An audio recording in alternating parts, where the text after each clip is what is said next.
Buenos días a todos y todas, equipos Chile Crece Contigo a lo largo de todo el país, equipos de habilidades para la vida, de programas ambulatorios de Sename, jardines infantiles, duplas psicosociales, Red Chile Crece Contigo de distintas comunas del norte, el centro, el sur, también oficinas de discapacidad, programas PASMI, CEFAM y distintas instituciones y sectores que trabajan con familias en etapa de crianza.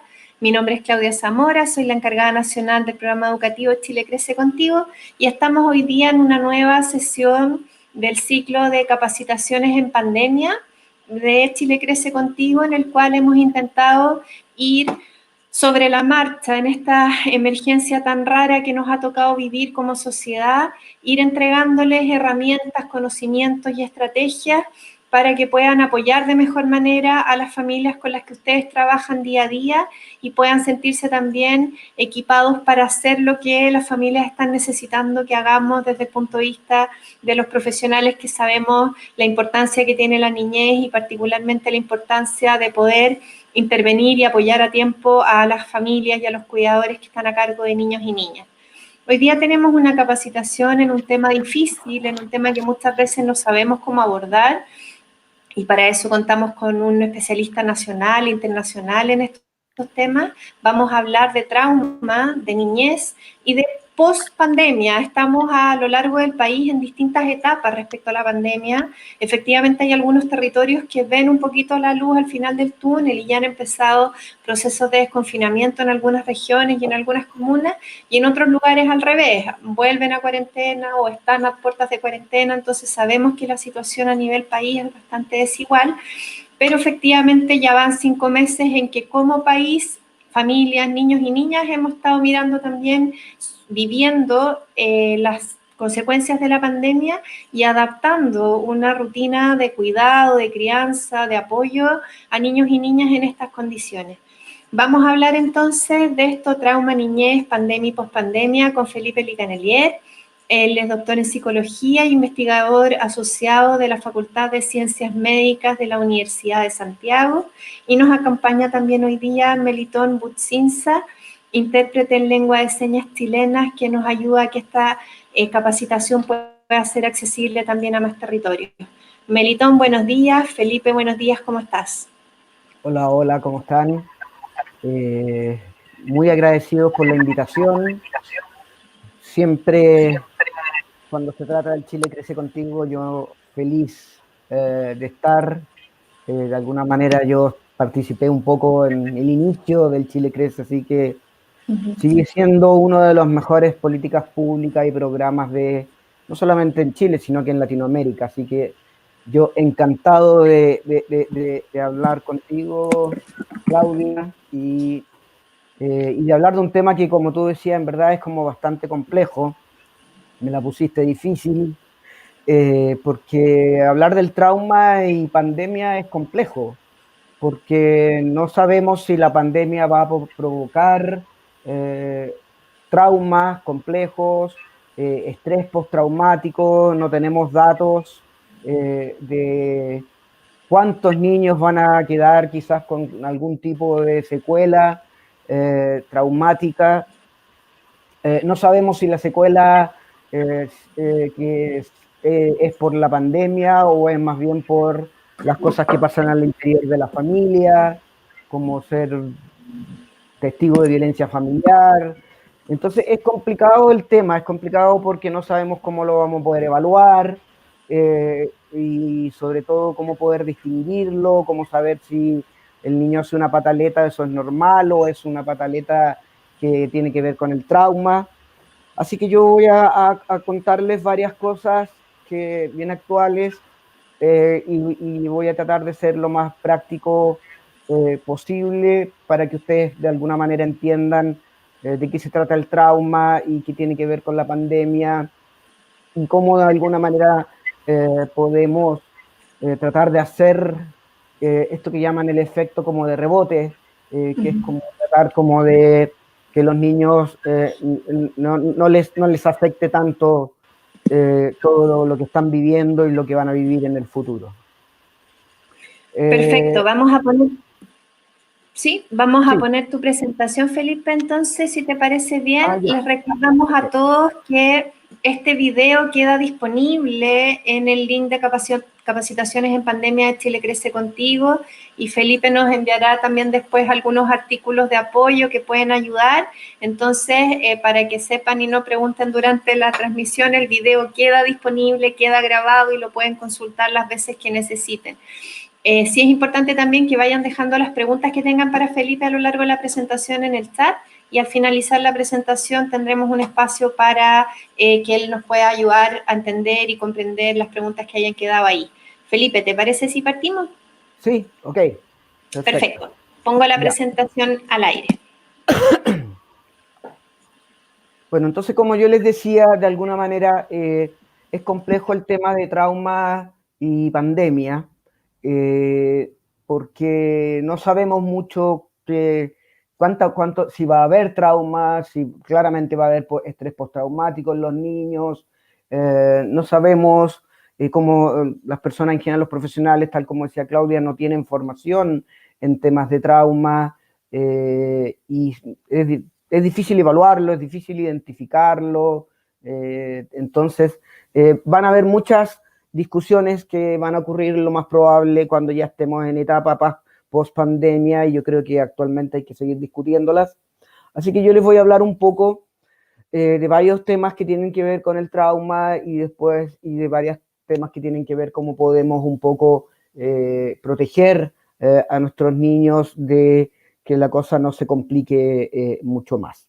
¿Ya?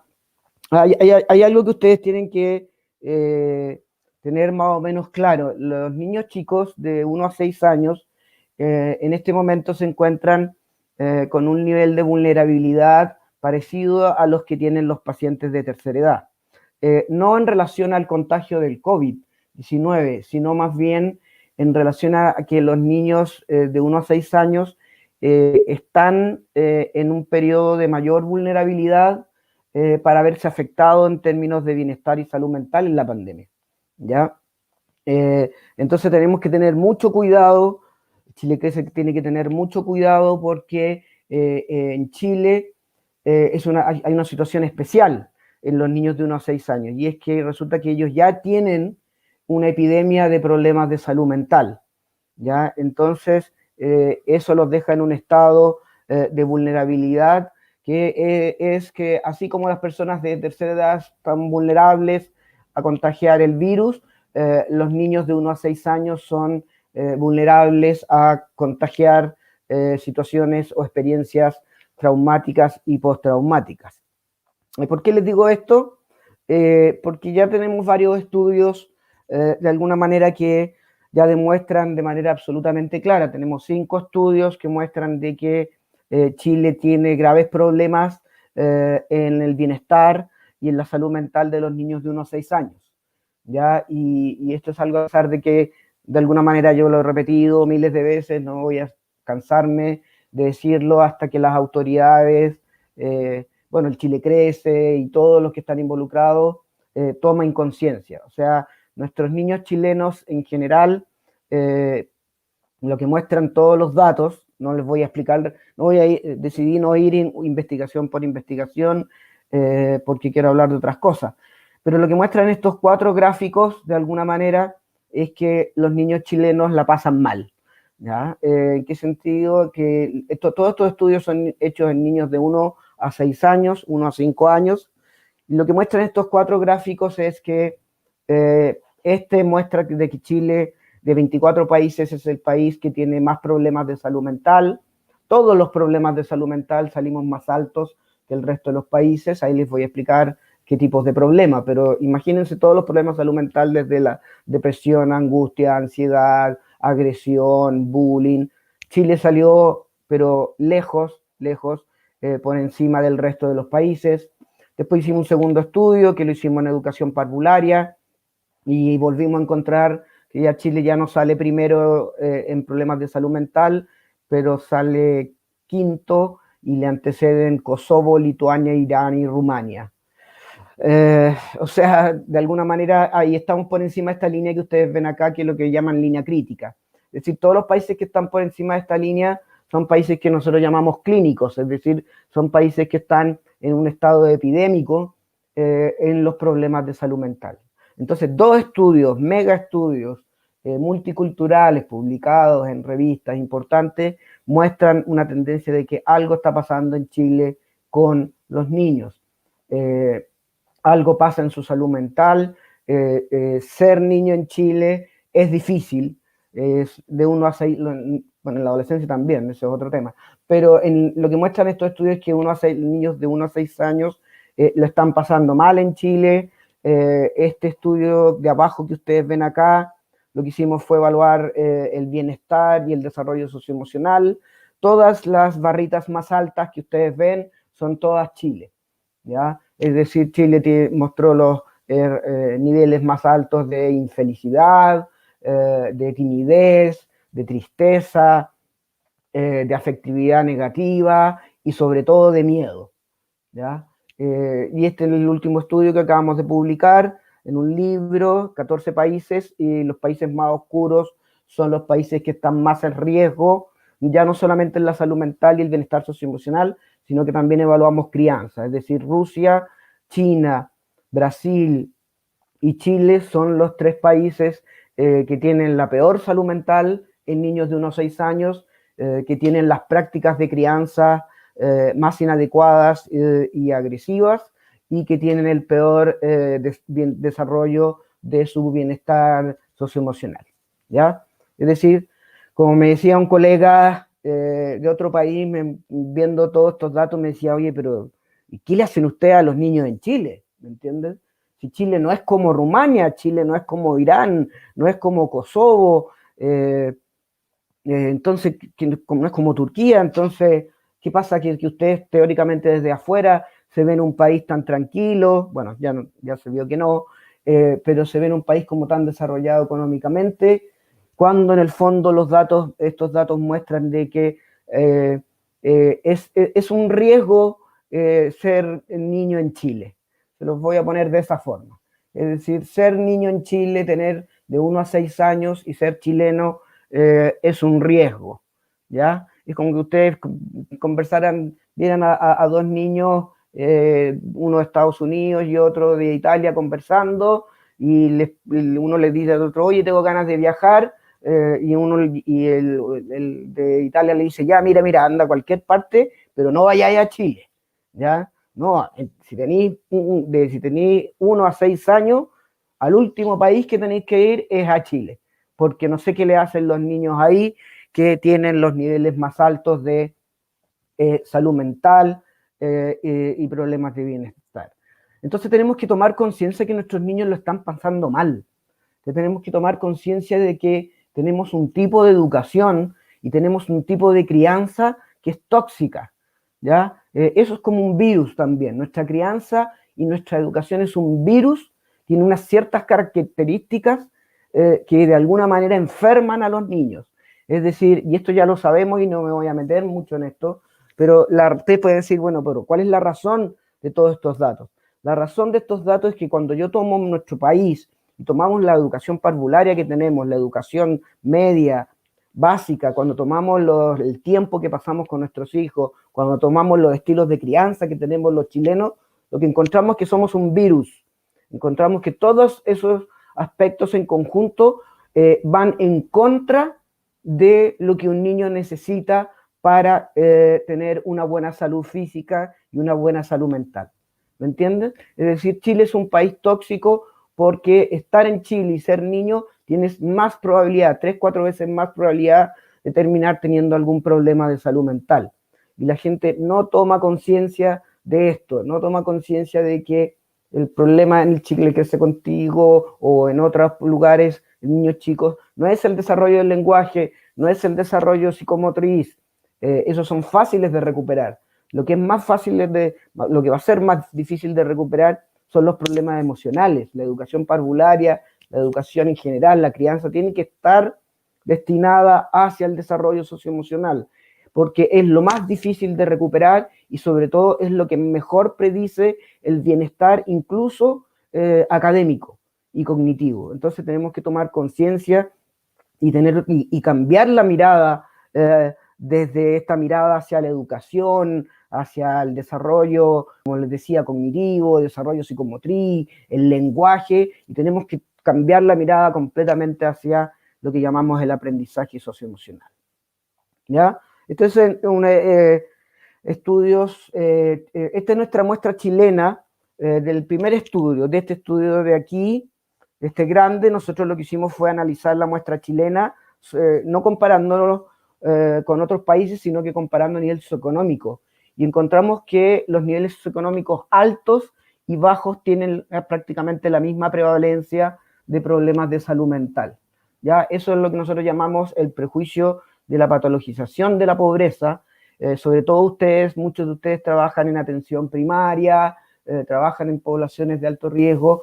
¿A qué se refiere ese prejuicio? Nosotros tendemos a pensar que el pobre siempre es el alcohólico, el maltratador, el abusador, el que tiene coeficiente intelectual bajo, el adicto, el que no entiende nada de las intervenciones.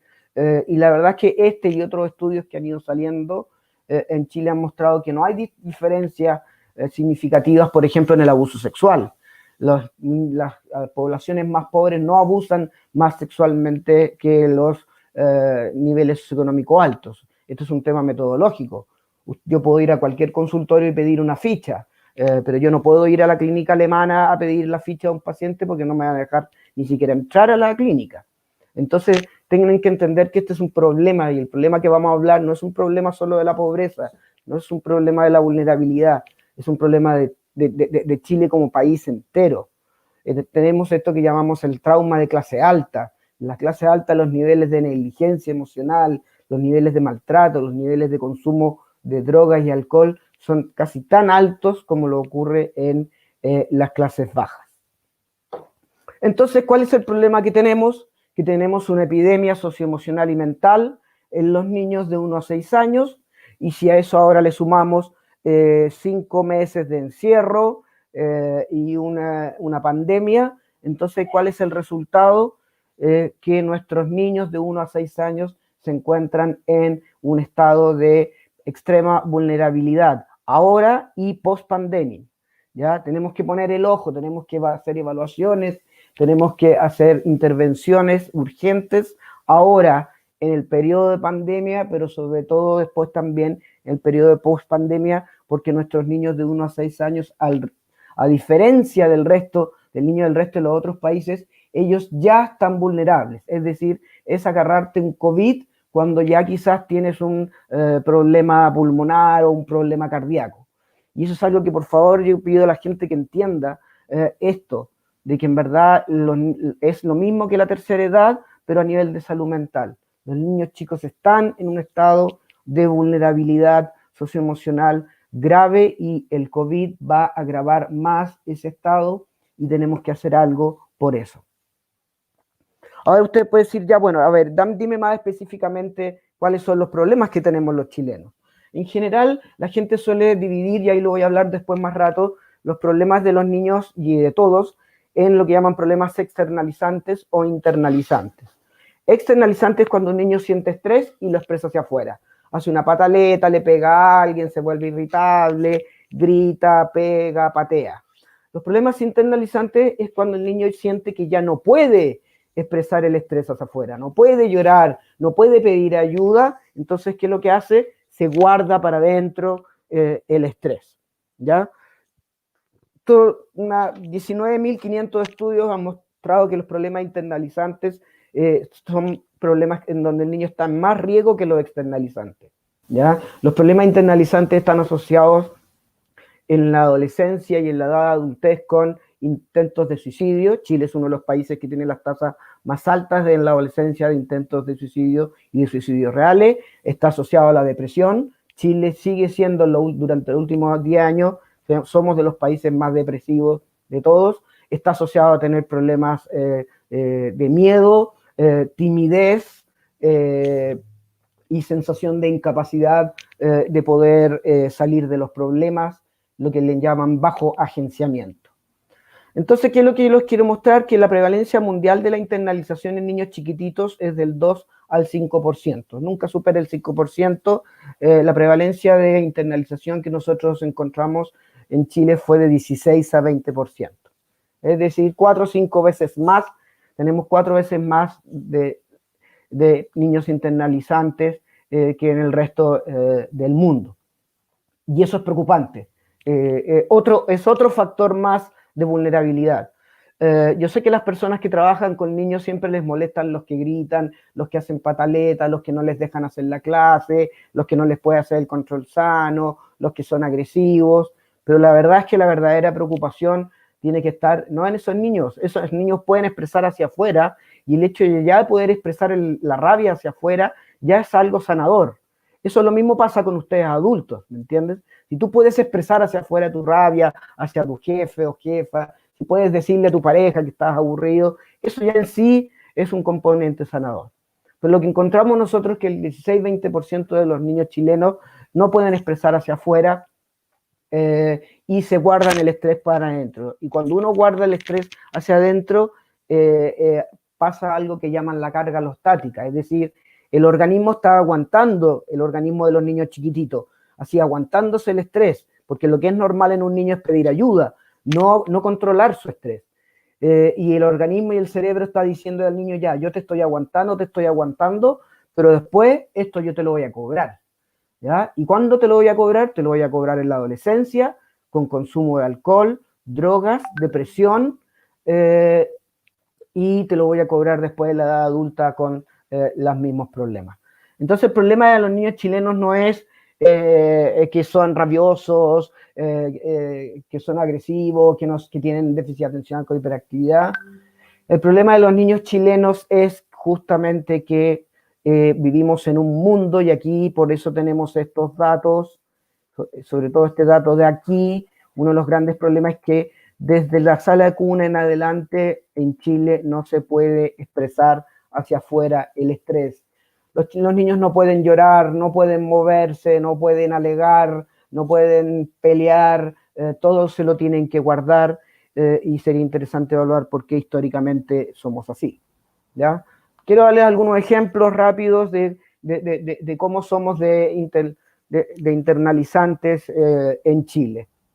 Me imagino que todas las personas que trabajan, sobre todo en las personas del Chile Crece Contigo, pero si no se lo explico, está lo que llaman el duérmete niño, lo que llaman el método Estivil, que es este método. Eso es el mejor ejemplo de lo que es la internalización. Es un niño que tú progresivamente lo vas dejando llorar solo en la noche, y llega un momento en donde el niño ya deja de llorar y se queda dormido. Entonces los datos en los años 80 decían, wow, es el mejor método para hacer dormir a un niño. Claro, el niño ya deja de llorar porque pierde la esperanza de que va a haber un adulto que lo va a venir a contener, entonces internaliza el miedo, internaliza la rabia y se queda dormido solo. ¿Ya? Ahora ya sabemos por estudios biológicos de que el duérmete niño es un baño de cortisol en el cerebro.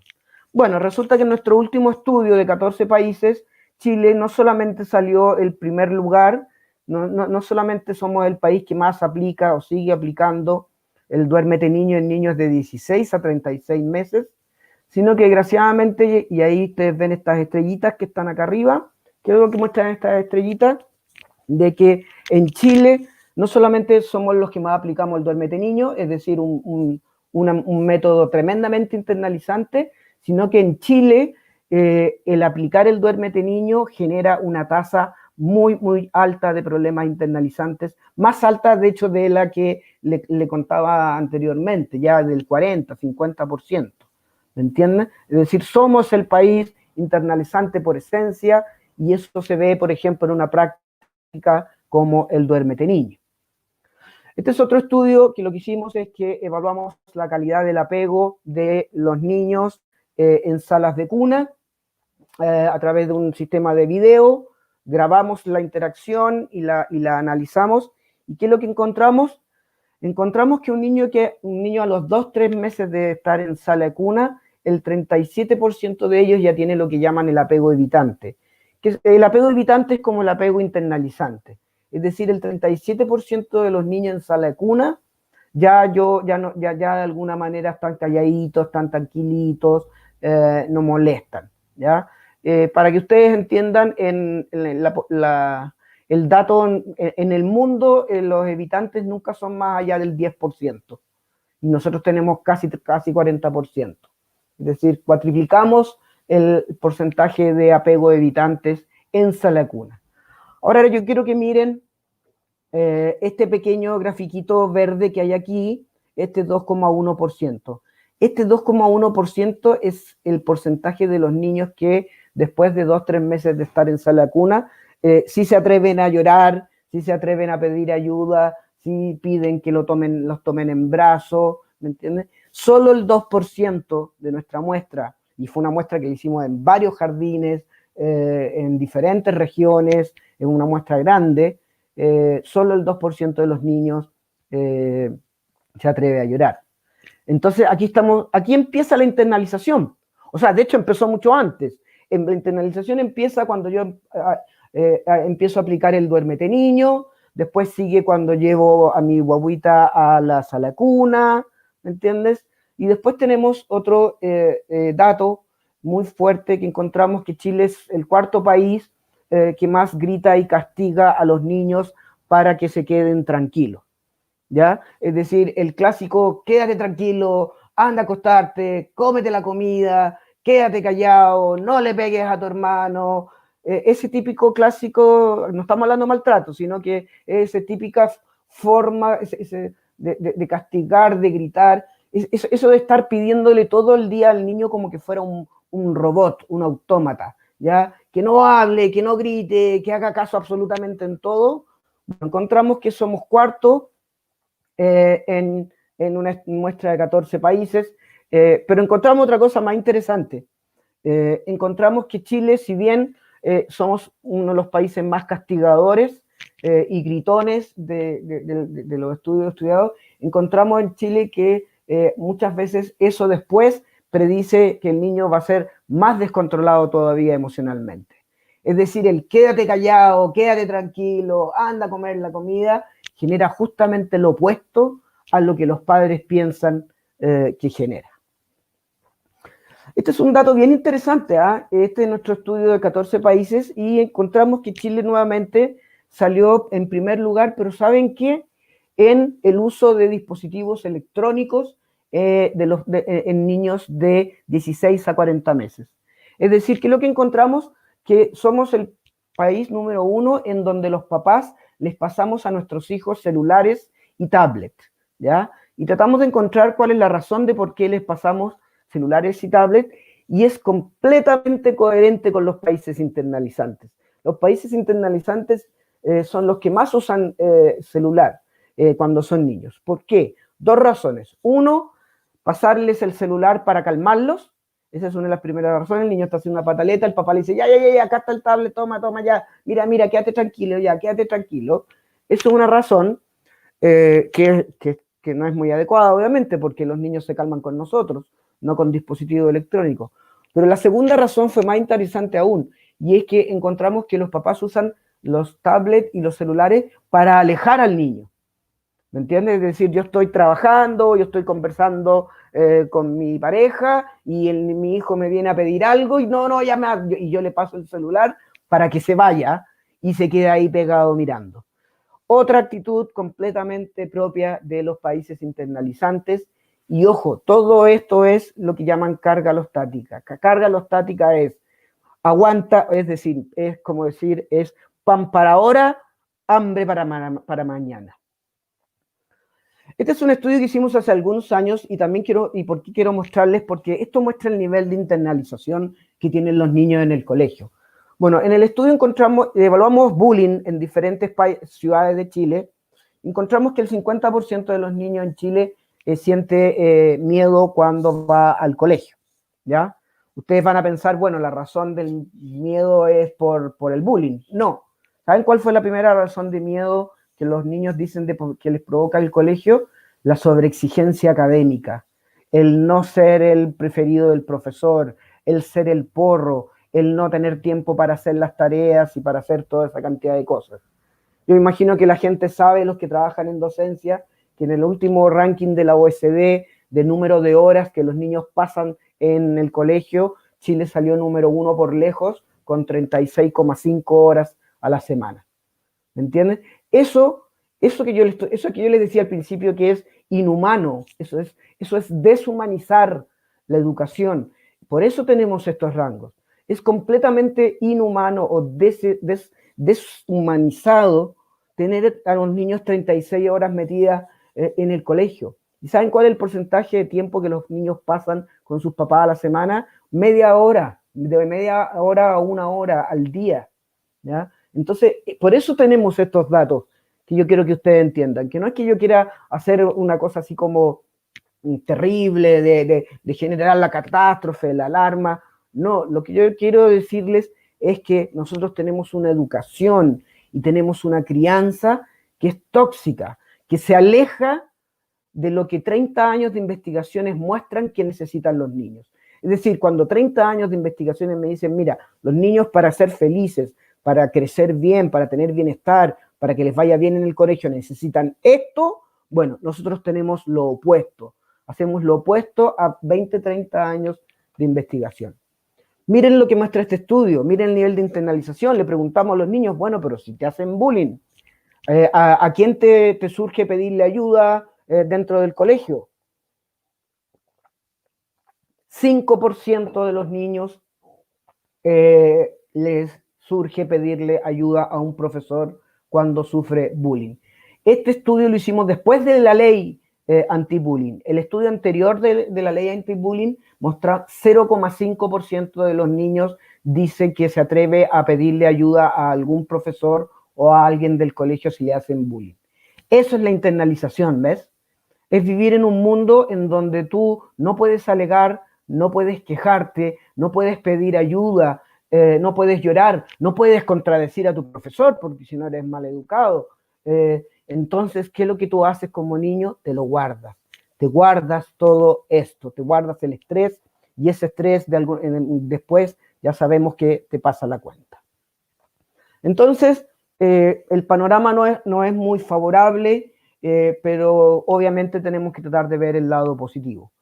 Quiero hablar un poquito del trauma, porque para explicarles algo que quizás ustedes no entienden y que hay mucho mito en relación al trauma, ¿ya? Lo primero que tenemos que entender en el trauma, y lo primero que te va a decir cualquier experto en trauma, es que todo el mundo, no solamente Chile, todos tenemos una tendencia a no ver el trauma, ¿ya?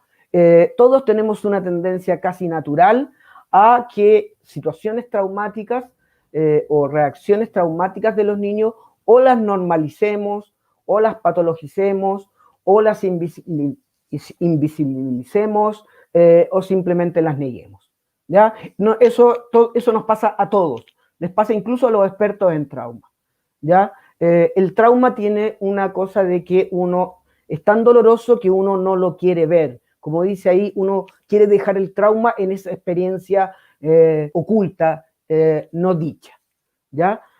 Y eso es muy importante porque todos los países, pero Chile al ser más internalizante, lo más probable, y desgraciadamente no tenemos datos, tenemos un dato nomás de un estudio de Sename. En el estudio de Sename encontramos que el 50% de los niños menores de 4 años ya tiene trauma complejo y sintomatología traumática. Entonces, el esconder el trauma va a ser su primera reacción. Si son pediatras, si son educadores, si son psicólogos, incluso, ustedes lo primero que van a hacer es que no van a ver eso como una situación traumática. Lo van a ver como la típica pataleta, como que el niño está desregulado. Entonces, el trauma se suele, de alguna manera, negar. Es una frase que a mí me encanta porque para mí es la definición más clara que ocurre en Chile, en el trauma y en el trauma con los mapuches, en el trauma cultural. Y es que aquí lo que te están diciendo es que tú saber lo que se supone que no debes saber y sentir lo que se supone que no debes sentir. Ese es el mensaje que a veces a nivel nacional la gente nos da. Saber lo que se supone que no debes saber, ¿me entiendes? Es decir, hay algo que tú no tienes que saber. En verdad no hay desigualdad en Chile. En verdad Chile es un país con perfectos niveles económicos, ¿me entiendes? Pero tú lo sabes.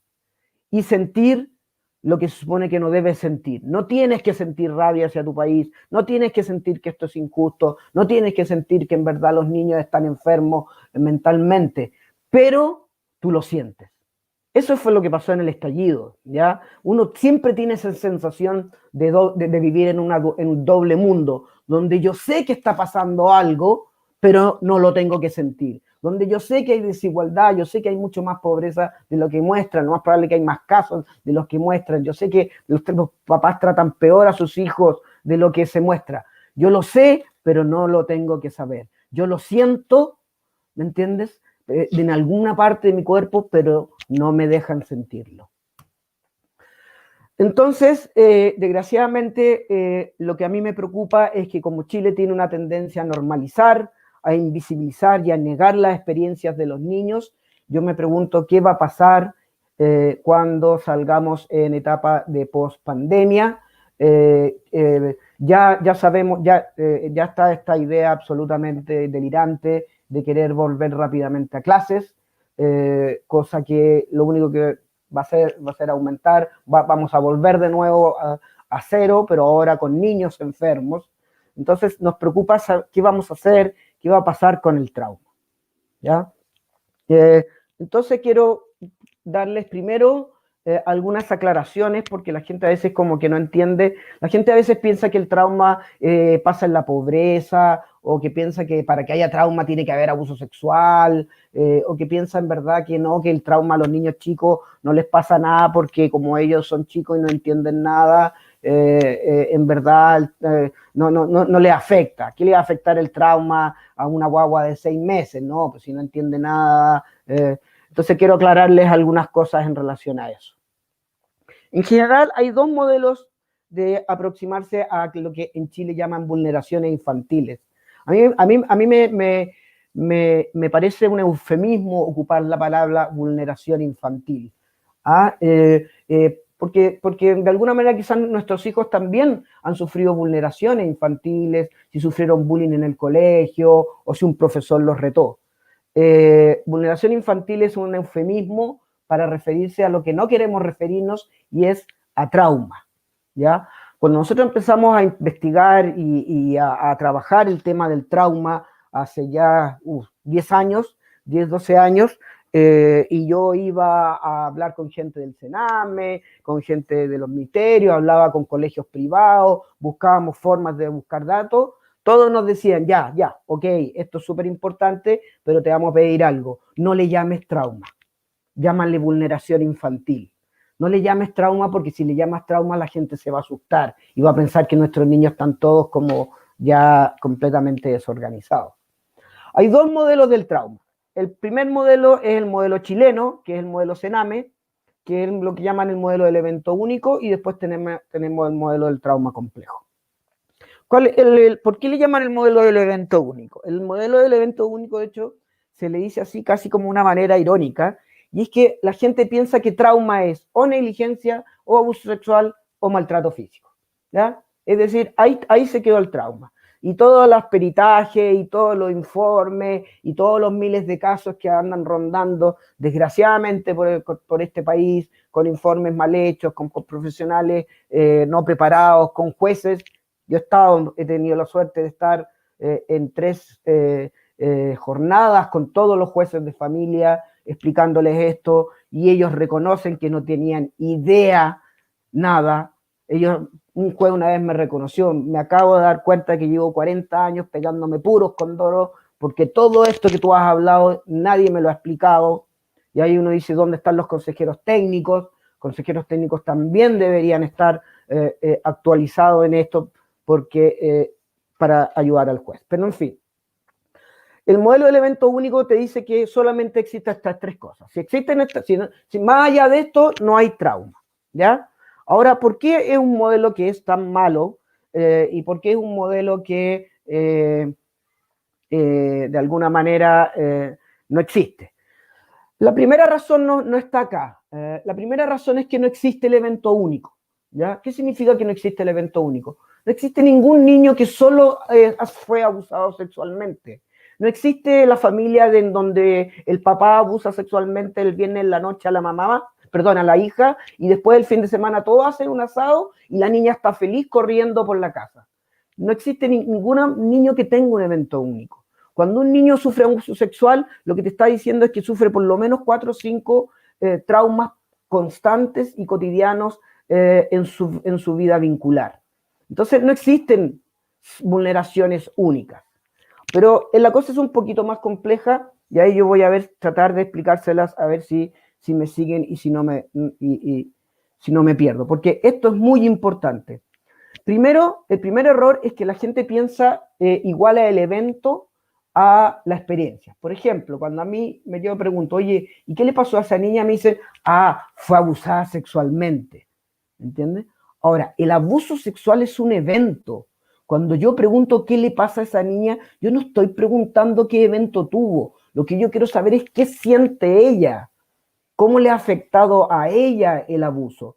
Y ahí se van a llevar miles de sorpresas, de que a veces en muchos niños el abuso sexual no es lo que más duele. Lo que más duele es lo que pasa después del abuso sexual en el vínculo con los padres. Entonces, este es un error que los psicólogos hemos cometido durante un siglo, que igualamos el evento a la experiencia. Entonces, cuando yo le pregunto, oye, ¿pero qué te pasa? Nada, es que lo que pasa es que me dejó mi pareja. Ya, ese es el evento. Yo no te estoy preguntando, eso es lo que te pasó, pero yo quiero saber qué sientes tú, cómo tú organizas ese evento. Nosotros siempre pensamos que estamos explicando algo cuando decimos, ¿qué le pasa con el niño? Tiene trastorno oposicionista desafiante. Tú no estás explicando nada al decir eso, solamente están describiendo algo. Entonces es muy importante. Lo otro, que obviamente las explicaciones que la gente se da, los psicólogos, trabajadores sociales, y perdonen, no me odien con esto, pero sí sabemos que dan explicaciones muy simplistas y externalizantes. Es decir, yo he corregido, me acabo de corregir, hacer un metainforme de peritaje y la gente habla de apego desorganizado, de trauma, hablan de cosas que en verdad no deberían hablar. Por ejemplo, no sé si ustedes saben, pero las categorías de apego no se pueden usar en los informes psicológicos, porque las categorías de apego no son categorías clínicas, son categorías para la investigación. Tú no puedes poner en un informe psicológico que el niño tiene apego habitante o apego desorganizado. Primero, porque no es una categoría clínica. Y segundo, porque para poder poner eso, necesitas estar 2 semanas, irte a Estados Unidos y entrenarte de 9 a 7 de la tarde durante 10 días para poder decir si tiene un apego seguro o evitante. Entonces, y lo último, y es lo que más me preocupa a mí, es que el modelo clásico tiene este problema de que ya, si la niña fue abusada sexualmente, entonces, ¿qué intervención hay que hacer? La intervención de un abuso sexual. ¿Me entiendes? Si el niño fue maltratado físicamente, entonces tenemos que ir a un PRM y ver intervención solamente del maltrato. ¿Y qué es lo que se ha demostrado? Que con eso ustedes están interviniendo en el evento, pero no están interviniendo en la experiencia. ¿Ya? Una de las cosas más complejas que les voy a explicar después es que más o menos el 70-80% del efecto del trauma del modelo Sename, es decir, del abuso sexual, el maltrato y la negligencia, el efecto negativo no está en el evento en sí mismo, está en lo que pasa después. Si la niña fue abusada sexualmente y la mamá le dice, no, ya no seas mentirosa, si tu tío nunca te haría eso, ahí empieza el trauma. Y eso es lo que quiero tratar de explicarles. Entonces no sirven las intervenciones divididas por vulneraciones. No se hace. Tienen que hacer otro tipo de intervenciones.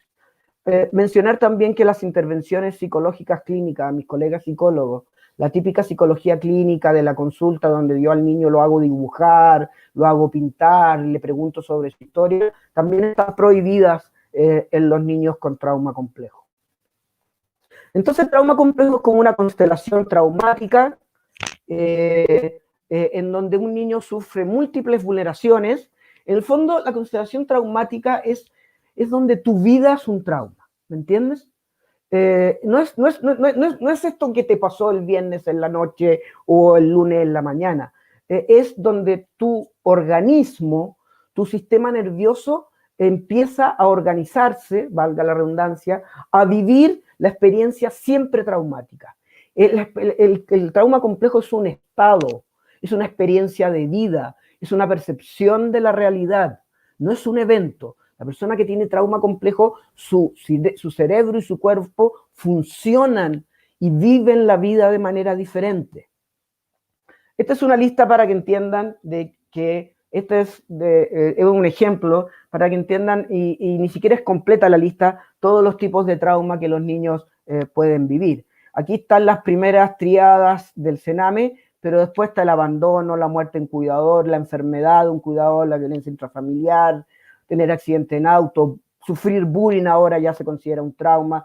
Uy, podría estar todo el día explicándoles la evidencia de cada uno de estos estados. Haber estado hospitalizado, que te hagan una operación invasiva, cirugía cardíaca, esternón abierto, violencia comunitaria, vivir en un barrio en donde escuchas balazos, balas locas, vives en un departamento y la pareja al lado lo único que hace es pelear y gritar todo el día, presenciar actividad policíaca, presenciar ver a tus papás que son privados de libertad, bueno, desastres naturales, terremotos, incendios, pandemias.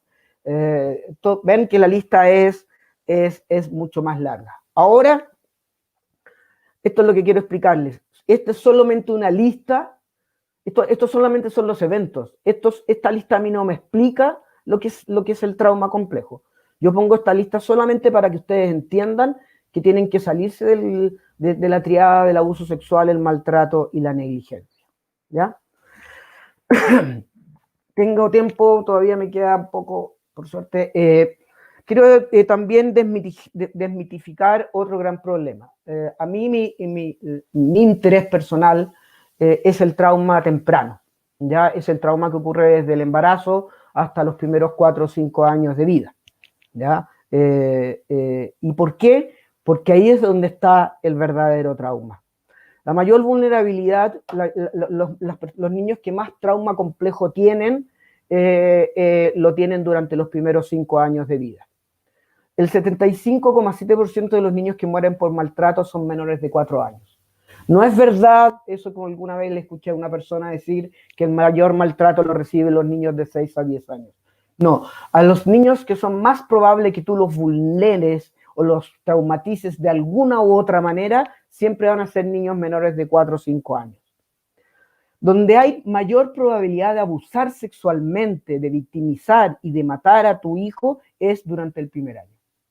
El 80-90% de los infanticidios ocurren cuando el bebé tiene menos de 12-15 meses y es el llanto excesivo el principal gatillador de matar a tu hijo. Y vamos a ver después que los niños que tienen entre 1 y 5 años son los que más sufren la violencia intrafamiliar, ¿ya? Y ahí les voy a explicar por qué. Ahora, dentro de todo esto, lo que yo no les he dicho, y ahora me arrepiento no haberlo puesto, pero hay una cosa que se llama los estudios longitudinales, y es que yo voy evaluando a los niños desde el embarazo y lo evalúo al año, a los 3 años, a los 5, a los 7, a los 10, a los 20, yo los voy siguiendo como por toda la vida.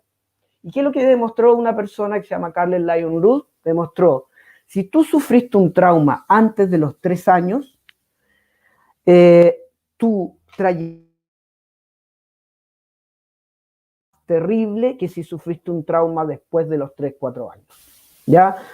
No lo quise poner acá, pero los niños del CENAME que han sufrido trauma antes de los 4 o 5 años, de acuerdo a un modelo, lo que muestran es que el trauma entra en su cuerpo y al igual que el virus empieza a enfermar al cuerpo. ¿Y qué es lo que sabemos? Los niños del CENAME tienen una probabilidad del 70 al 90% de que se van a morir 20, 30 años antes que el resto de la población. ¿Y por qué se van a morir? Porque van a tener el cuerpo tan inflamado de cortisol que ya algún tipo de órgano va a terminar descomponiendo. Eso es lo que sabemos. Pero también sabemos otra cosa, que cualquier trauma que ocurre antes de los 3 años, el niño vive una vida que llaman disociada. Un niño que sufre trauma antes de los 3 años es un niño que va a estar en más peligro de caer en drogas, alcohol, disociación, aguantar relaciones maltratadoras, a un niño que vive el trauma después de los 4 años. Es completamente diferente que está institucionalizado antes de los 4 años a uno que llega a una residencia después de los 4 años. Son dos trayectorias, como decimos, de vida completamente diferentes. El riesgo más alto en la vida de un niño, en la vida, de la probabilidad de morirse antes, es cuando el trauma ocurre antes de los 3 años. Ahí es donde tienen que estar todos los recursos, ahí es donde tienen que estar todos los sistemas de intervención y detección. ¿Ya? Y me quedan 2 temas más, y voy a ir rápido para respetar el tiempo. ¿Por qué cuando hablan del trauma dicen que todo trauma siempre es un trauma del apego? ¿Ya? Y de eso se trata el trauma complejo, en el fondo. El trauma complejo es un trauma en donde el 100% de las veces es siempre un trauma del apego. ¿Ya? Bueno, aclararles ya a esta altura, y espero que ya haya quedado claro, especialmente los profesionales. Entiendo que los papás lo entiendan de esta manera, no lo entiendo que los profesionales entiendan y piensen que el apego es una moda de crianza, ¿ya?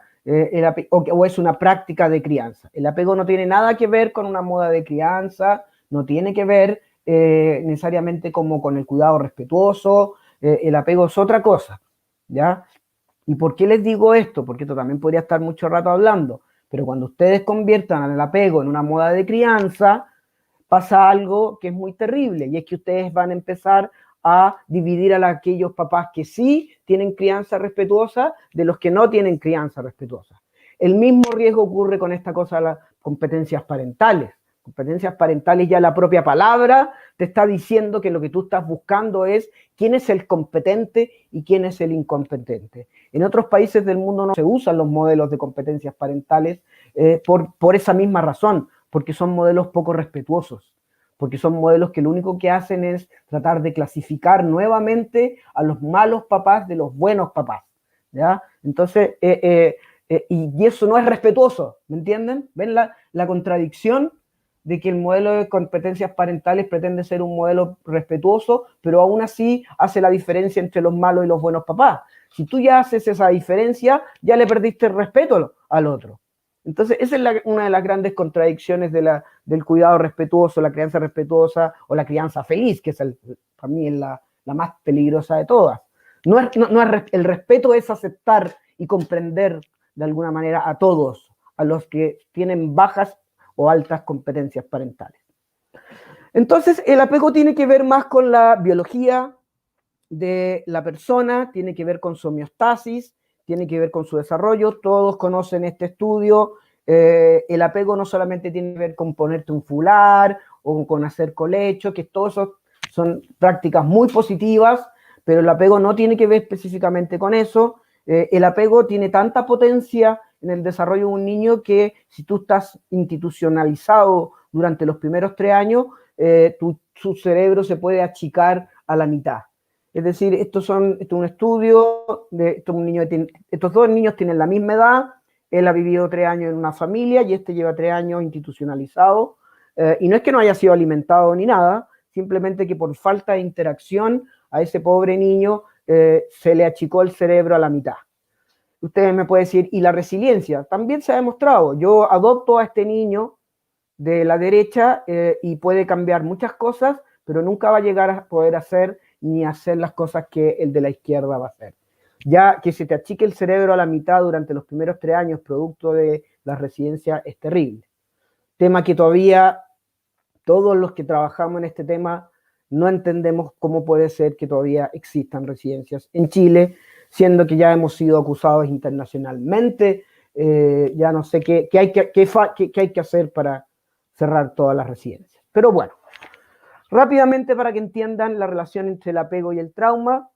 El bebé, por diferentes razones evolutivas, nosotros tenemos un cerebro muy grande, el tamaño de nuestro cerebro es de 1440 centímetros cúbicos, y 1440 centímetros cúbicos de alguna manera no caben por el conducto vaginal, ¿me entiendes? Entonces, lo que pasó en la evolución es que los partos empezaron a adelantarse, hasta que llegó el momento de que el embarazo dura 40 semanas. Pero el embarazo dura 40 semanas no es porque sea un buen momento para nacer. De hecho, es un pésimo momento para nacer. Lo ideal es que los embarazos duren por lo menos de 2 a 3 años, como en el resto de los mamíferos. Yo sé que la gente está mirando así como las mamás ahí todas asustadas. Bueno, el embarazo humano dura 40 semanas, pero eso tiene un efecto, que el bebé nace solo con el 22% de su cerebro desarrollado. A los 3 años ya ha desarrollado el 60 y el 70, a los 4 el 80%. Entonces, otra razón más para que entiendan qué es lo que le pasa a un niño que si yo lo meto a una residencia antes de los 4 o 5 años, qué es lo que pasa con el trauma a esa edad. En un niño que ha vivido trauma complejo antes de los 4 años, el cerebro se programa en el estrés. El cerebro se programa en la secreción constante de cortisol. Y la secreción constante de cortisol lo que hace es inflamar todo el cuerpo y al inflamarlo lo enferma. Es decir, imagínense un niño que sufre en una sala, en un jardín, cuando está en su pleno periodo de desarrollo cerebral. Hay estudios que muestran que los niños durante los primeros 6 meses hacen 1000 conexiones neuronales por segundo. Entonces, ¿qué pasa si esas 1000 de conexiones neuronales se hacen con estrés, con cortisol? No se hacen las conexiones. Entonces, al final, somos una especie extrañísima, la genética importa, pero bien poco sin el ambiente. Es que al final el 60-70% del desarrollo del cerebro de ustedes y el mío depende de 2 cosas: dónde naciste y quién te tocó de cuidador principal. ¿Ya? Entonces, el apego, ustedes se pueden preguntar, pero ¿cómo puede ser entonces que los bebés que nazcan tan desvalidos con solo el 22% cerebro desarrollado, cómo viven? ¿Cómo estamos acá todos, entre comillas, vivitos y coleando? ¿Cómo lo hacen? Bueno, muy simple.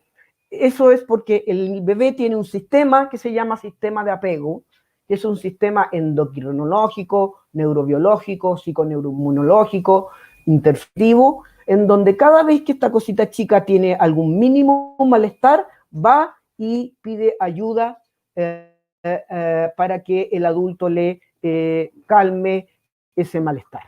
¿Ya? Y así es como sobrevivimos. Así es como, imagínense la lotería que es la vida humana. Es decir, nosotros sobrevivimos dependiendo de la lotería de que la persona que te cuide se dé cuenta de que tú estás con malestar y que después haga algo para calmar tu malestar. Es decir, como nosotros decimos, el bebé cuando nace le entrega a su cuidador principal su homeostasis y le dice: aquí está mi homeostasis, tú hazme vivir. Y depende de lo que tú hagas conmigo en momentos de estrés, va a depender de quién soy yo. Entonces el apego no es una práctica de crianza, el apego es un sistema de sobrevivencia, es nuestro sistema psicobiológico de sobrevivencia que tenemos para nacer, que al nacer con el 22% de nuestro cerebro desarrollado lleguemos a la adultez. Ahora, ¿qué significa esto y qué es lo que han mostrado todos los estudios? Que lo que te hace el apego, porque ustedes dicen, bueno, pero ¿por qué es tan importante? El apego lo que te hace es que te deja escudado, equipado para aguantar la vida, ¿ya? Eso es lo que te hace el apego. Porque la gente se pregunta, bueno, pero ¿es verdad que si tú tuviste un apego evitante, cuando chico vaya a tener un apego evitante con tu pareja? No, el apego no tiene que ver con eso, ¿ya? El apego tiene que ver con que si a ti te calmaron, si tú no sufriste estrés tóxico durante tu infancia, si a ti te calmaron, si a ti no te dejaron llorar, si a ti no te retaron, etcétera, tú vas desarrollando un escudo psicobiológico. Y ese escudo psicobiológico te va a ayudar para enfrentar tu vida posteriormente. Eso es lo que hace el apego. Te escuda, te protege de los dolores y de los sufrimientos inevitables de la vida. Entonces, cuando tú calmas a un bebé, por ejemplo, que está llorando, está en una sala cuna, y el bebé está llorando y tú lo tomas y lo calmas, tú no solamente lo estás calmando para el presente, lo que tú estás haciendo es que tú le estás poniendo una piececita a ese escudo para que este niño después, cuando le toquen sufrimientos inevitables, sufrir bullying, que se muera tu papá, separarse, tener problemas en el trabajo, tú estés mejor enfrentado para vivir el estrés.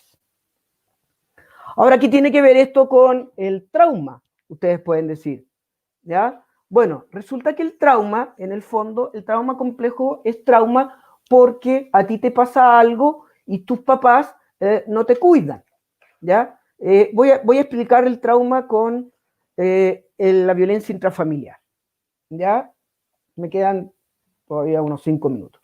Y aquí van a entenderlo muy bien porque todo trauma es un trauma de apego.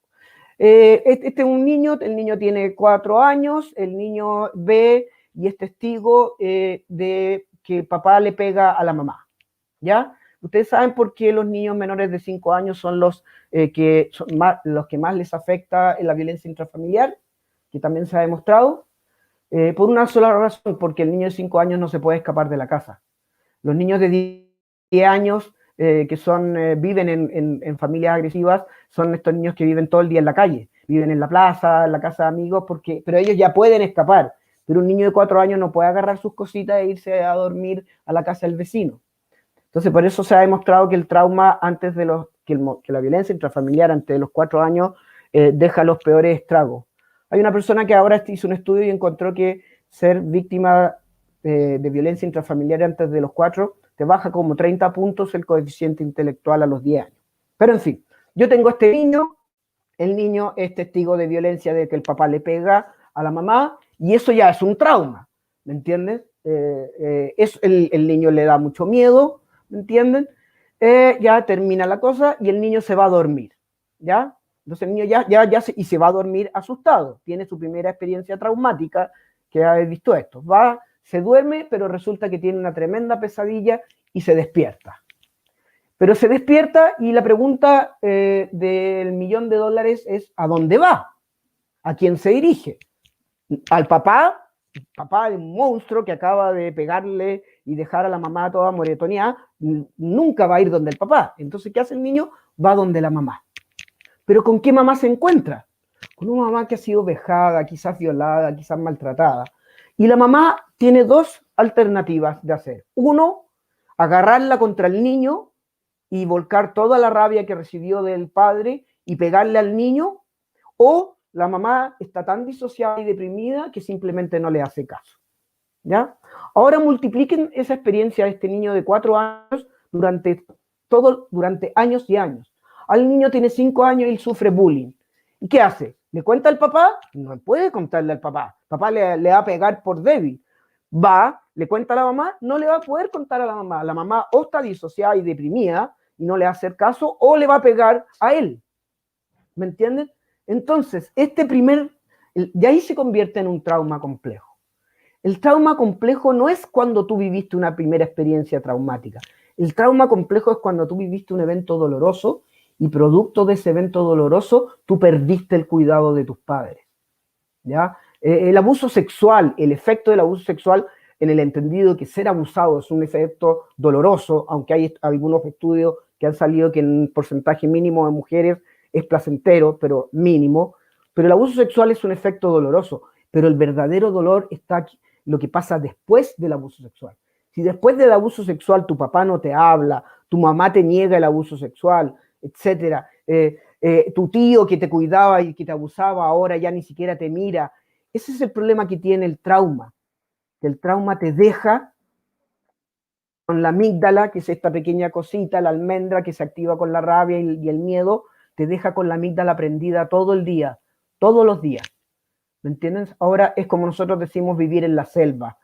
Ahora ya tu vida es un estado de alerta constante, es un estado de miedo constante, tu amígdala siempre está prendida, tú siempre andas alerta, tú le dices hola a un niño con trauma y te dice ¿qué te pasa? Y te pega de vuelta, y cuando la amígdala está siempre prendida, al niño se le empieza de a poco, año a año, a apagar la corteza frontal y prefrontal.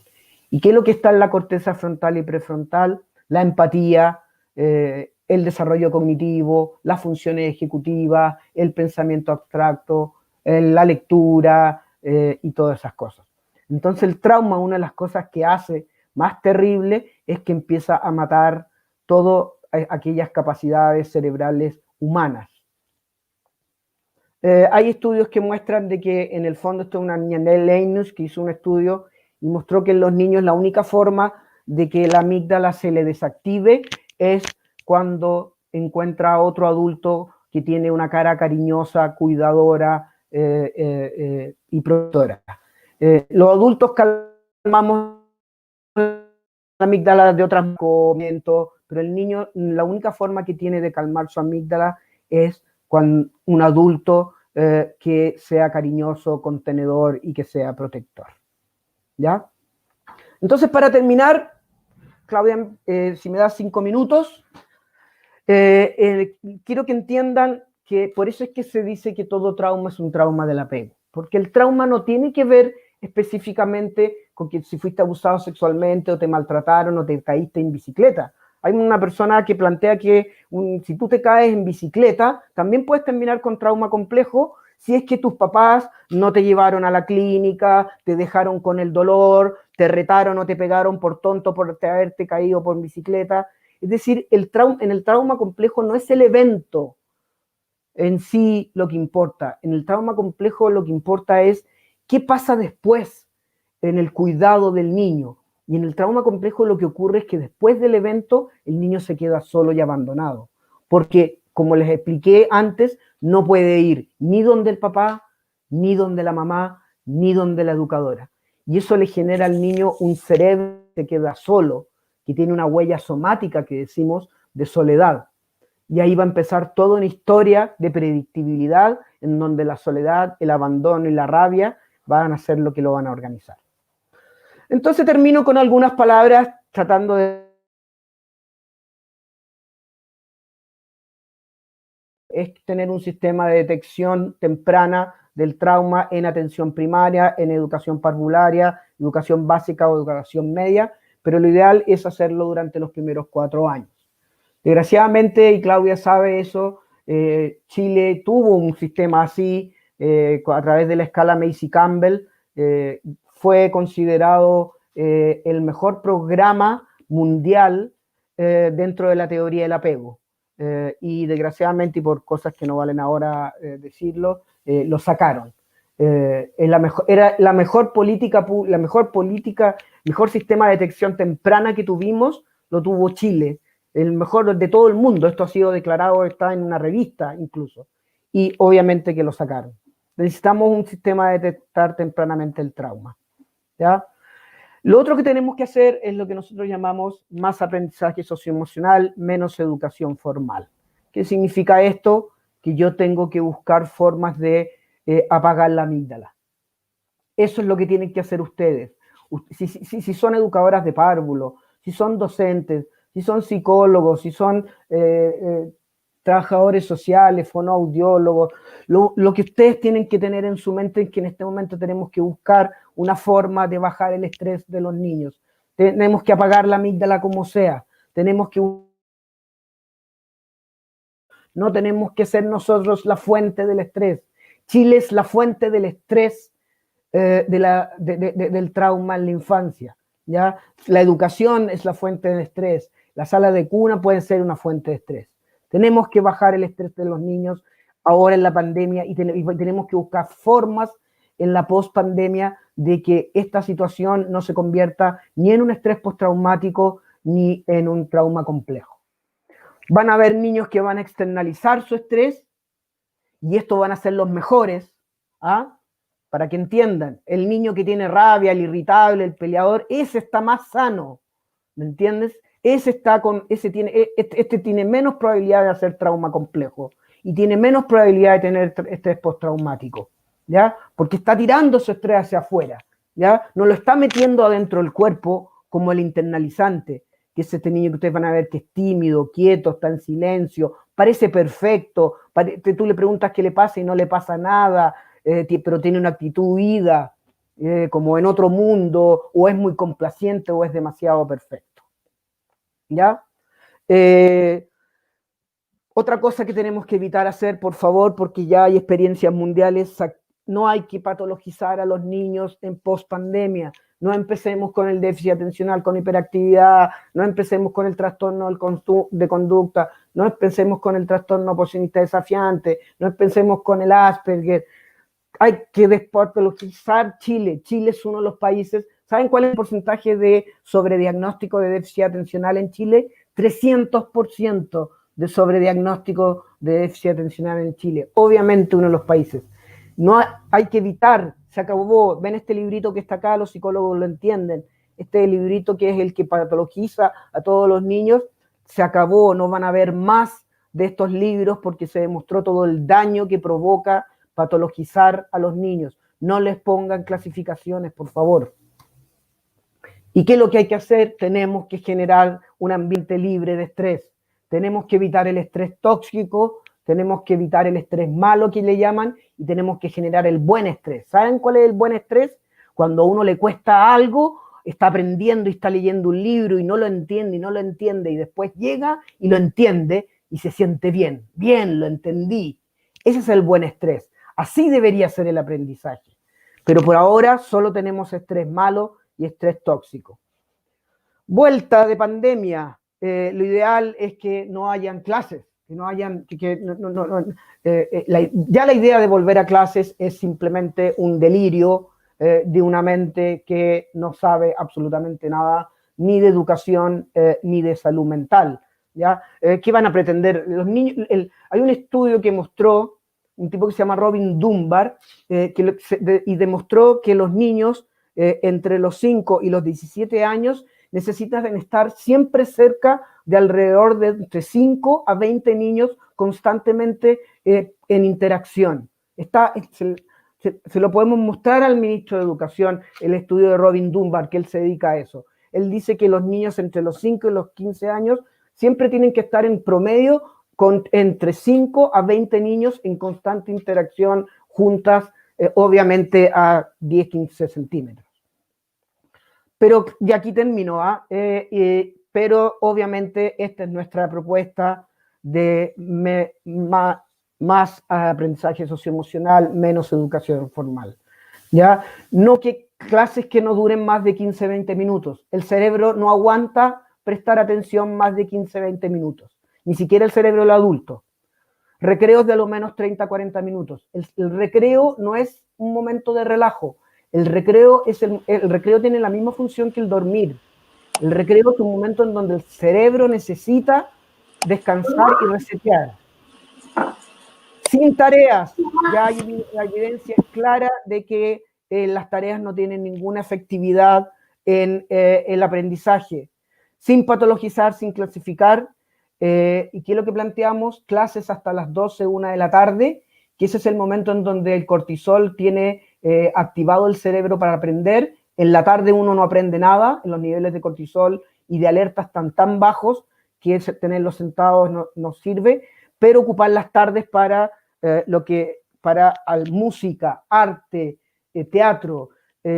Desgraciadamente no se ve esta foto, pero los estudios muestran que si tú comparas el cerebro de un niño que está sentadito así a la chilena, escuchando Historia de Chile, frente a uno que está aprendiendo lenguaje a través del teatro, el primer cerebro está apagado, no conecta nada. El que está aprendiendo teatro, gimnasia, el cerebro está prendido como árbol de Navidad. ¿Ya? Y aquí termino. Todo lo que aumente el estrés del niño es negativo.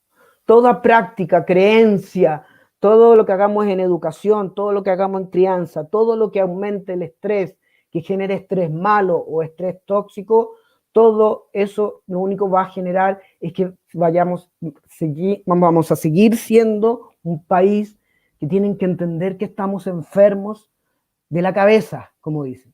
Estamos enfermos mentalmente y lo peor es que lo están los niños de 1 a 6 años. Y eso realmente es algo que a mí por lo menos me da pena del corazón vivir en un país en donde los niños de 1 a 6 años estén sufriendo tanto. Eso es todo y muchas gracias y perdón por pasarme en el tiempo. Para nada, Felipe. Una vez más, muchísimas gracias por toda la claridad. Hay muchos profesionales que se han sentido muy removidos durante tu presentación, que nos piden por qué no más tiempo, por qué no Felipe de nuevo, que venga Felipe otra vez, y que efectivamente a nadie le preocupó nada del tiempo y podríamos seguir hablando toda la mañana contigo. Sí. Te quiero hacer algunas preguntas que he estado recogiendo de lo que se ha ido puesto en el chat. Y hay un tema, tú abriste el concepto de trauma a que no es solo un evento único de maltrato, de abuso, y que desde distintas profesiones estamos permanentemente quizás en posición de generar también trauma en los niños si es que no hacemos las acciones correctas. Cuando tú describías el manejo de los niños en la sala cuna, el manejo de los niños, del estrés de los niños por distintos profesionales. Cuando los psicólogos, un niño nos viene a ver porque se siente mal y lo etiquetamos y hacemos una serie de cosas que también van generando, tú decías, como este proceso, este estado. Te quiero preguntar ahí por la noción de microtrauma y en qué medida la manera en que los profesionales trabajan con los niños y también con la familia ayuda u obstaculiza el que no se produzcan esos microtraumas cotidianos que van sumando a todo lo que tú mencionabas. En el fondo, a veces nos han llegado varias consultas por niños, por ejemplo, que se requiere que hagan algo, pero la manera en que se obliga a los niños a que se haga, por ejemplo, cuando se condiciona el control de esfínter y todo ese tipo de cosas, también van sumando a esta experiencia donde el niño se siente no visto, no escuchado, no acogido, obligado, forzado, etcétera. ¿Qué rol tenemos los profesionales ahí desde distintos ámbitos? Porque a veces, y hay muchas cosas en el chat que lo asocian a como que todo es culpa de la familia y que en realidad tenemos que juzgar a esa familia, separar a esa familia, etcétera, etcétera. Pero te quiero partir preguntando por el rol de los profesionales, que a veces no somos tan conscientes de cómo podemos impactar sobre la vida de ese niño y esa familia. Bueno, yo la verdad es que no quise meterme un poco en ese tema para protegerme yo a mí mismo, pero ya que tú me diste la entrada. Pero estamos para aprender. Mira, uno de los grandes temas, por ejemplo, es que los programas PRM están prohibidos en casi todos los países del mundo. ¿Me entiendes? Ese es un aspecto. A los niños con trauma complejo no se les hace psicoterapia. Está prohibido hacerle psicoterapia porque el niño no tiene la capacidad de conversar, de simbolizar, de mentalizar. Entonces, ahí ya tenemos un problema que es gravísimo.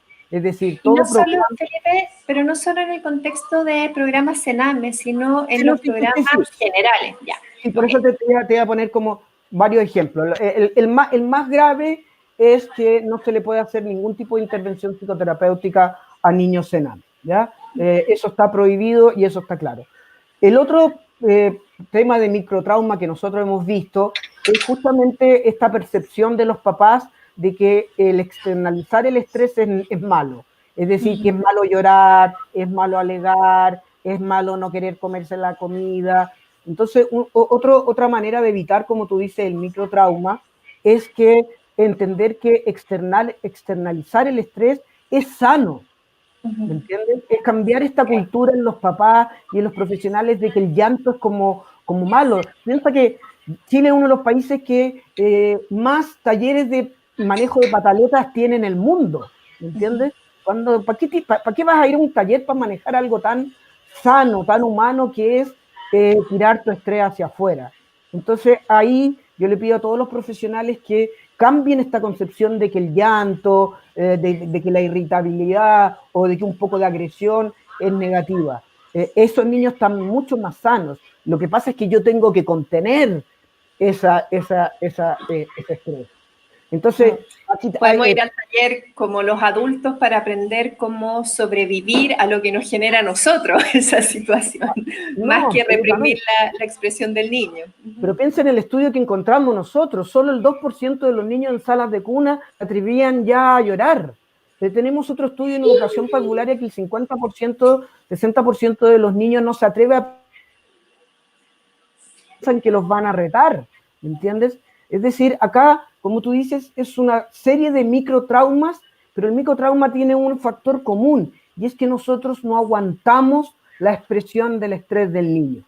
Y como no aguantamos por nuestra propia historia, por nuestra propia cultura, como no aguantamos la expresión de estrés, la castigamos, la retamos, la inhibimos, somos indiferentes, le ponemos la palabra de que el niño manipulador, difícil, ¿me entiendes? Nosotros hemos matado el estrés y lo hemos guardado adentro de la mente de los niños, y por eso es que los niños están tan enfermos. Y claramente que si tú analizas cada profesión, que lo hemos hecho, cada profesión tiene que hacerse la pregunta, ¿hay algo que yo hago dentro de mi procedimiento que genere un estrés que es necesario para él y que yo podría cambiar. Y yo te aseguro que en cada profesión hay una serie de procedimientos que estresan demasiado al niño. Lo que pasa Sí, es que a mí el tema del cename me preocupa porque hacerle 100%. terapia a un niño con trauma complejo es retraumatizarlo, ¿me entiendes? Pero Y hay sí, muchos equipos trabajando, sí, hay muchos equipos trabajando en esos rediseños también, pero es cierto que no es solamente los profesionales que trabajan con ese tipo de niños, sino que en lo general, yo mientras tú hablabas, me preguntaba cuántas veces para los psicólogos esto de hacer entrar un niño solo a la sesión como signo de independencia, de autonomía, no, ese tipo de cosas que son tan enseñadas también a veces eso se dejó incluso en nuestra misma hacerlo. formación. En los años 70 se dejó de hacer eso. De hecho, en Estados Unidos, a ti un abogado te puede poner una demanda si tú como psicólogo haces sentar al niño solo sin los padres. ¿Me entiendes? Para que veas un poco el Y en sistema. esa misma línea, porque también cuando uno lee el chat y le pasa a muchos profesionales que les genera mucha frustración cuando interactúan con familias cuyos padres están haciendo cosas que le hacen daño al niño, que le hacen la vida difícil. Y entonces el profesional también siente mucha rabia con esos padres y nos han preguntado mucho por los padres negligentes, los padres ¿cómo hacemos también para, no hay manera de proteger a un niño si no protegemos y reparamos también a quienes lo están cuidando? Entonces, cuando efectivamente existe posibilidad de trabajar con esa familia, ¿cómo hacemos los profesionales para no cargar la rabia con ellos? Como usted lo está haciendo todo mal, usted es negligente, usted es, ¿cómo se dice?, resistente, es la familia refractaria y todas las etiquetas que empezamos a utilizar para también dificultar el trabajo finalmente que sea efectivo para el niño. ¿Qué sirve ahí? Sí, mira, la verdad es que tu pregunta es súper, súper compleja, pero la tendencia mundial es que descartando padres pedófilos, asesinos en serie o padres en donde el niño está en riesgo de vida, siempre se privilegia que el niño se quede en la familia. Lo que pasa es que, como bien tú decías, el trabajo se hace con los papás, ¿me entiendes? Esto es como una especie como de confesión católica, ¿me entiendes? Tú tratas al papá, porque el papá no es malo, ¿ves? El papá no hace esas cosas porque quiere dañar al niño, es porque a él lo dañaron. Entonces uno hace una terapia con el papá y la mamá y uno trabaja su propia, qué es lo que le pasa a él, ¿me entiendes? Le trata de mostrar el daño que le hace al niño, pero para eso yo necesito tiempo, ¿entiendes? Y ese es el problema que tenemos en Chile. Si tú Tiempo trabajas... y la pregunta era también cómo trabajamos con nosotros mismos como Ah, no, profesionales. Nadie absolutamente. nos entrena para manejar lo que nos pasa, como tú dices, la frustración, a veces la angustia, la rabia, todo lo que genera un profesional que está todo el día interactuando con familias en ese tipo. ¿Qué sirve para trabajar como es con ese profesional? Porque en realidad, por lo menos a mí en pregrado, no me enseñaron nada de esto, digamos, y la O sea, mayoría de los profesionales no sabemos qué hacer con nuestros propios sentimientos de impotencia, estrés, etcétera, y también podemos actuarlos sobre la familia.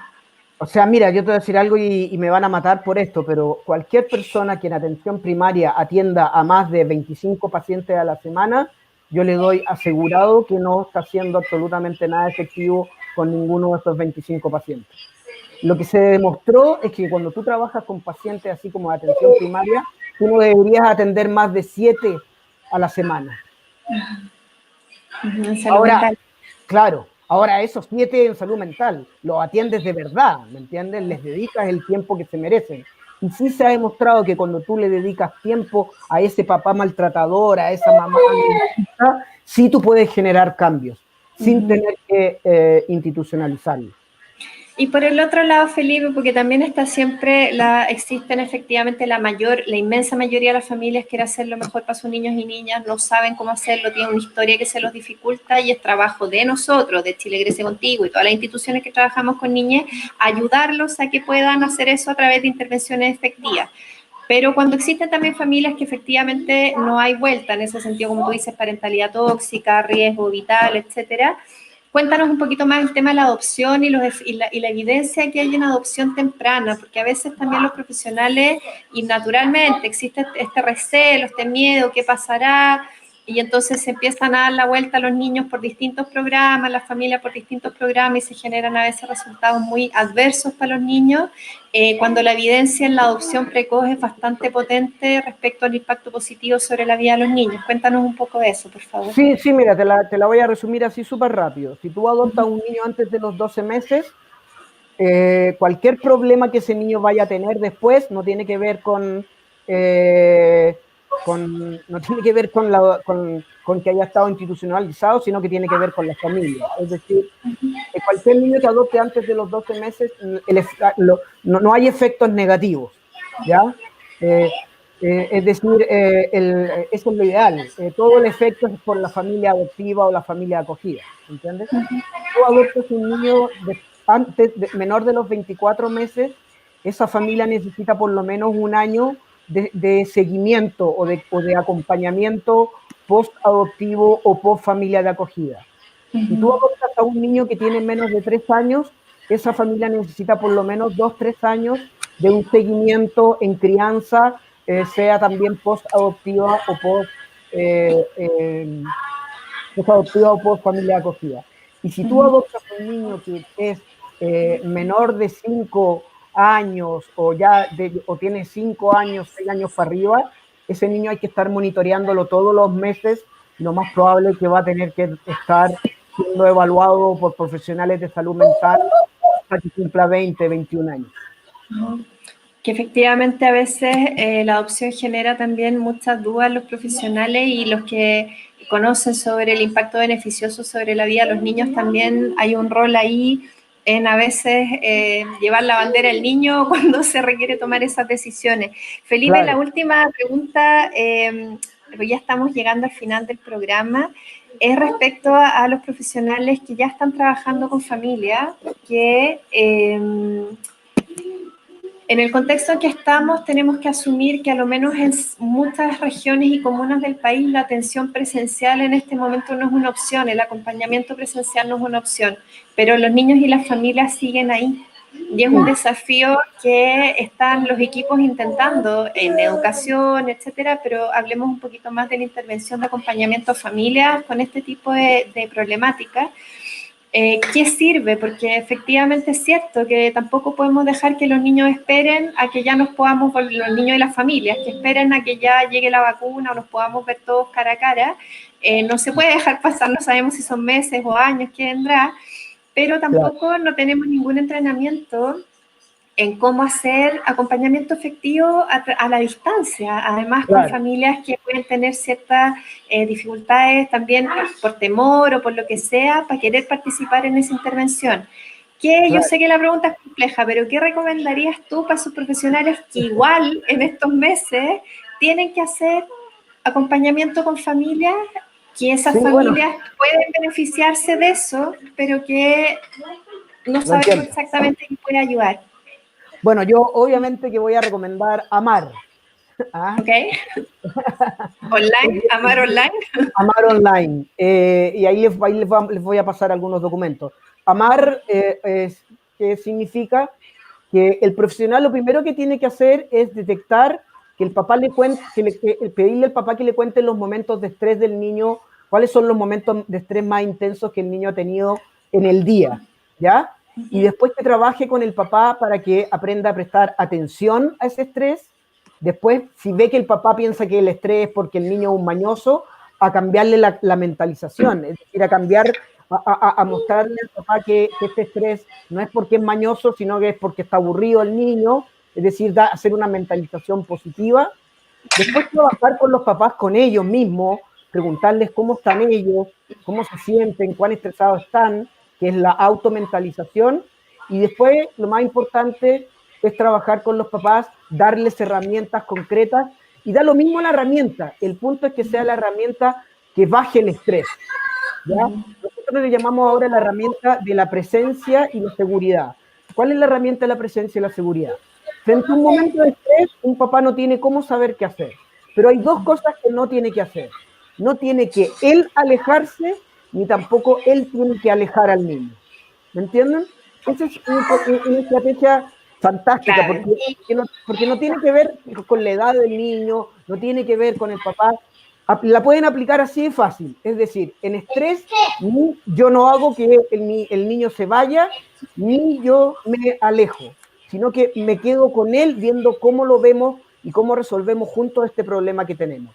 Pero nunca alejar al niño, mandarlo a la pieza, echarlo, y nunca alejarme yo, irme yo, sino que quedarte con el niño y ahí están los profesionales dándole herramientas para que aprendan a amar, atender, mentalizar, automentalizar y regular el estrés. Perfecto, Felipe. Nos preguntan quién es el autor del libro Amar. Es mismo Felipe. El libro Amar está disponible y no ahora, porque Felipe nos quiere buscar algunos materiales específicos que nos puedan ayudar, pero para mañana probablemente va a estar disponible en el link de la página web los materiales que Felipe nos va a recomendar de apoyo. Este video que ha grabado lo pueden consultar las veces que sea necesario.